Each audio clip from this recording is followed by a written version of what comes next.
Hi, welcome back to Ranju's cafe.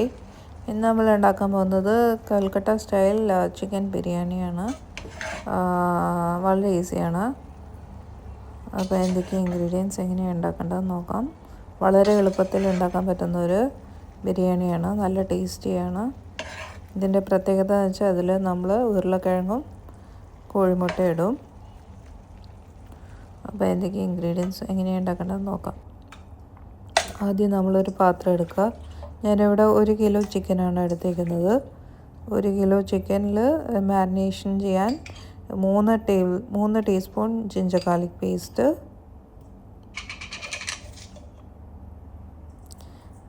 പിന്നെ ആവശ്യമുള്ള ഉപ്പ്,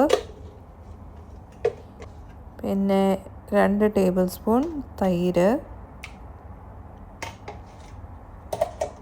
പിന്നെ 1 ടേബിൾ സ്പൂൺ 1 തൊട്ട് 2 ടേബിൾ സ്പൂൺ ഷാൻ ബിരിയാണി മസാല, പിന്നെ 2 ടീസ്പൂൺ നെയ്യ്. ഇത്രയും ചേർത്തിട്ട് നന്നായിട്ട് മാരിനേറ്റ് ചെയ്തെടുക്കുക. എന്നിട്ട് അത് മസാല പിടിക്കാനായിട്ട് മാറ്റി വയ്ക്കുക ഒരു 1-2 മണിക്കൂർ. പിന്നെ 2 മുട്ട വേവിക്കാൻ വെക്കുക. പിന്നെ ഒരു പാൻ അടുപ്പത്ത് വെക്കുക. അതിലേക്ക് ഒരു 3 ടേബിൾ സ്പൂൺ എണ്ണ, സാധാരണ വെജിറ്റബിൾ ഓയിൽ ഒഴിക്കുക. എണ്ണ ചൂടായി വരുമ്പം 2 സവാള അരിഞ്ഞത് അതിലേക്കിടുക. അത് നല്ല ബ്രൗൺ ആവുന്നവരെ, ഗോൾഡൻ ബ്രൗൺ ആവുന്നവരെ സോട്ട് ചെയ്യുക. നമ്മുടെ സവാള നല്ല ഗോൾഡൻ ബ്രൗൺ ആയിട്ടുണ്ട്. അത് എന്നിട്ട് മാറ്റി വയ്ക്കുക. എന്നിട്ട് ആ എണ്ണയിലേക്ക് 1 ടീസ്പൂൺ ചില്ലി പൗഡർ, പിന്നെ 1/4 ടീസ്പൂൺ മഞ്ഞൾപ്പൊടി ഇടുക. എന്നിട്ട് അതിലേക്ക് ഞാൻ 2 ഉരുളക്കിഴങ്ങ് എടുത്ത് വലിയ പീസാക്കിയിട്ട് ഒരു 3 പീസാക്കിയിട്ട് ഇടുക. എന്നിട്ട് അതിൻ്റെ ഔട്ടർ പാർട്ട് ബ്രൗൺ ആവുന്നവരെ, ഗോൾഡൻ ബ്രൗൺ ആവുന്നവരെ ഫ്രൈ ചെയ്തെടുക്കുക.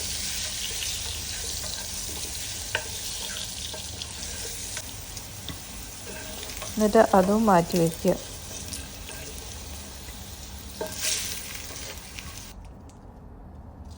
എന്നിട്ട് അതിലേക്ക് സ്പൈസസ് ഇടുക. സ്പൈസസ് ഇട്ട് കഴിഞ്ഞിട്ട് നമ്മൾ 1 സവാള അരിഞ്ഞത് അതിലേക്കിടും. അതൊന്ന് സോഫ്റ്റ് ആവുന്നവരെ സോട്ട് ചെയ്യുക. ഗോൾഡൻ ബ്രൗൺ ആവണ്ട, ഒന്ന് സോഫ്റ്റ് ആയാൽ മതി, ട്രാൻസ്ലേറ്റൻ്റ് ആയാൽ മതി. എന്നിട്ട് നമ്മൾ മാരിനേറ്റ് ചെയ്ത് വെച്ചേക്കുന്ന ചിക്കൻ അതിലേക്കിടുക. എന്നിട്ട് നന്നായിട്ട് ഇളക്കുക. ചിക്കനിൽ വെള്ളം ഇറങ്ങി വരുമ്പോൾ നമ്മൾ ഫ്രൈ ചെയ്തേക്കുന്ന ഒനിയൻ അതിൻ്റെ പകുതി അതിലേക്കിടും, ചിക്കനിലേക്കിടും. ഇത് നന്നായിട്ട് മിക്സ് ചെയ്യുക. പിന്നെ നമ്മൾ ഫ്രൈ ചെയ്തേക്കുന്ന പൊട്ടാറ്റോസും അതിലേക്കിടും. പിന്നെ പുഴുങ്ങി വെച്ച മുട്ട അതിലേക്കിടും. ഇതെല്ലാം കൂടെ നന്നായിട്ട് വീണ്ടും മിക്സ് ചെയ്യുക.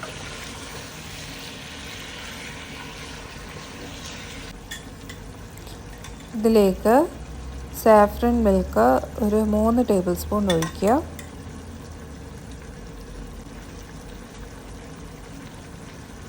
പിന്നെ കവർ ചെയ്ത് 30 മിനിറ്റ് കുക്ക് ചെയ്യുക. ഈ സമയം നമ്മൾ ചോറ് ഉണ്ടാക്കി വയ്ക്കും. അതിനായിട്ട് ഒരു പാത്രം നിറയെ വെള്ളം ഒഴിക്കുക. എന്നിട്ട് സ്പൈസസ് ഇടുക. അത് തിളച്ച് വരുമ്പം ഒരു 2.5 കപ്പ് ബസ്മതി റൈസ് അതിലേക്കിടുക. ആവശ്യമുള്ള ഉപ്പ് ഇടുക. എന്നിട്ട് അത് 20 മിനിറ്റ് കുക്ക് ചെയ്തെടുക്കുക. അപ്പോഴത്തേക്കും നമ്മുടെ ചിക്കൻ റെഡി ആയിട്ടുണ്ട്. ഇനി നമുക്ക് ഫ്ലെയിം സ്വിച്ച് ഓഫ് ചെയ്യാം. പൊട്ടാറ്റോവും എല്ലാം നന്നായി, ചിക്കനും നന്നായി വെന്ത് വന്നിട്ടുണ്ട്. ഫ്ലെയിം സ്വിച്ച് ഓഫ് ചെയ്ത് വെക്കുക.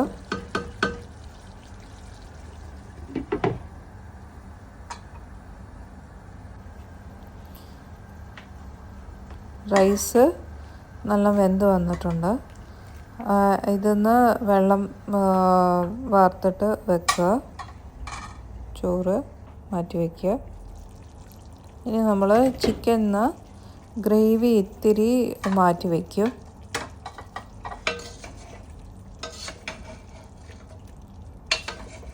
പീസസ് ഒന്നും എടുക്കണ്ട, ഗ്രേവി മാത്രം എടുത്ത് വയ്ക്കുക.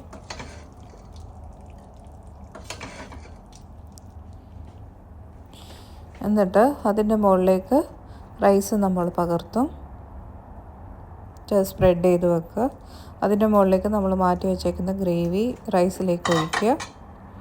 പിന്നെ ഒരു 100 ml സാഫ്രൻ മിൽക്ക് അതിലേക്ക് സ്പ്രെഡ് ചെയ്യുക. ഈ ബിരിയാണീൻ്റെ മെയിൻ ഫ്ലേവർ സാഫ്രൻ മിൽക്ക് എന്നാണ് വരിക.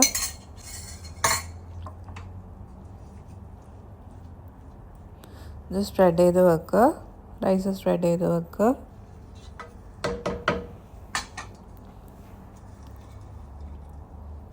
എന്നിട്ട് ഫ്രൈ ചെയ്ത് വെച്ചേക്കുന്ന ഒനിയൻസ് അതിലേക്ക് സ്പ്രെഡ് ചെയ്തിടുക.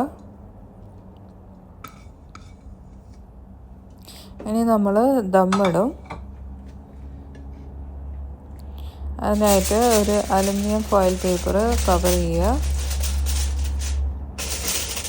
എന്നിട്ട് നല്ല കട്ടിയുള്ള ഏതെങ്കിലും പാനിൻ്റെ മുകളിൽ ഈ പാത്രം എടുത്ത് വയ്ക്കുക. എന്നിട്ട് ഏറ്റവും ലോ ഫ്ലെയിമിൽ 30 minutes ദമ്മ് ചെയ്തെടുക്കുക.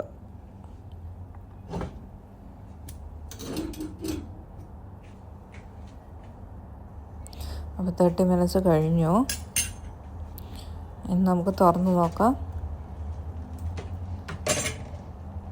അപ്പോൾ നമ്മുടെ കൊൽക്കത്ത ചിക്കൻ ബിരിയാണി റെഡിയായി.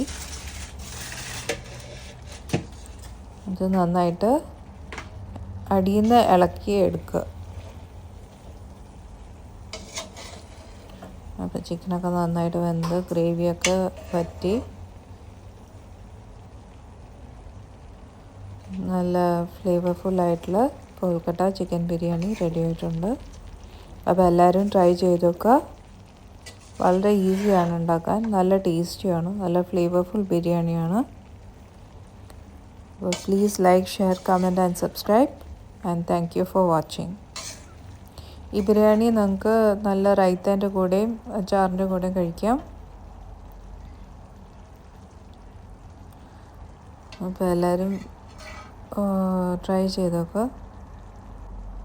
വീണ്ടും നല്ല റെസിപ്പി ആയിട്ട് വരുന്നതായിരിക്കും. Thank you for watching.